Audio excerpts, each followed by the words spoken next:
એસઓજીએ એક યુવકને ઝડપી પાડ્યો છે, જેની પાસેથી ડુપ્લિકેટ ડોક્યુમેન્ટ જપ્ત કરવામાં આવ્યા હતા.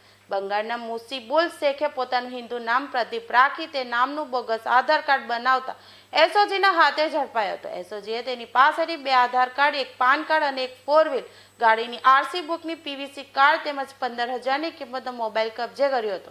હિન્દુ વિસ્તારમાં ભાડેથી મકાન કોઈ આપતું ન હોવાને કારણે તેણે બોગસ આધાર કાર્ડ બનાવ્યો હતો. આ આધાર કાર્ડ તેણે મોબાઈલમાં એપ્લિકેશનમાં એડિટિંગ કરીને બનાવ્યો હોવાનું રટણ કરી રહ્યો છે. જોકે પોલીસને આ વાત ગળે ઉતરી તેમ ન હતી. પશ્ચિમ બંગાળનો મુસીબુલ શેખ સુરતમાં સ્પામાં યુવતીઓને સપ્લાય કરતો હોવાની આશંકા પોલીસને લાગી રહી છે. જોકે તેણે પોલીસ સમક્ષ રિંગ રોડની માર્કેટમાં ટેક્સટાઇલ ડિઝાઇનિંગનું કામ કરતો હોવાની વાત કરી હતી. જોકે આ વાત ખરેખર સાચી છે કે કેમ તે તપાસનો વિષય છે. હાલમાં એસઓજીના સ્ટાફે રાંદેર પોલીસમાં ફરિયાદ આપી હતી, જેના આધારે પોલીસે મુસીબુલની ધરપકડ કરી વધુ તપાસ હાથ ધરી છે. એસઓજી દ્વારા રાંદેરમાં એક તાજેતરમાં એક કેસ દાખલ કરવાનો છે બોગસ ડોક્યુમેન્ટનો.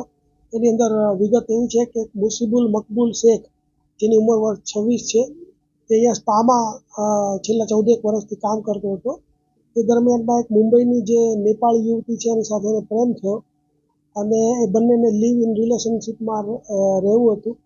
તો એના માટે ભાડેથી મકાન શોધતો હતો. તો મુસ્લિમ હોવાને કારણે એને ભાડેથી મકાન લેવામાં ખૂબ તકલીફ પડી રહી હતી.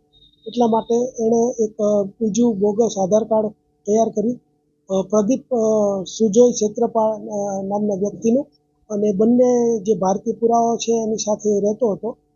અને એની પાસેથી એક એનું જે મૂળ નામ છે મુસીબુલ મકબૂલ શેખ, એના નામનું એક પાન કાર્ડ પણ મળી આવ્યું છે. એટલે કે આ ત્રણેય વસ્તુ કબજે કરી અને બોગસ ડોક્યુમેન્ટનો ગુનો રજીસ્ટર કરીને એસઓજીએ કાયદેસરની કાર્યવાહી કરેલ છે.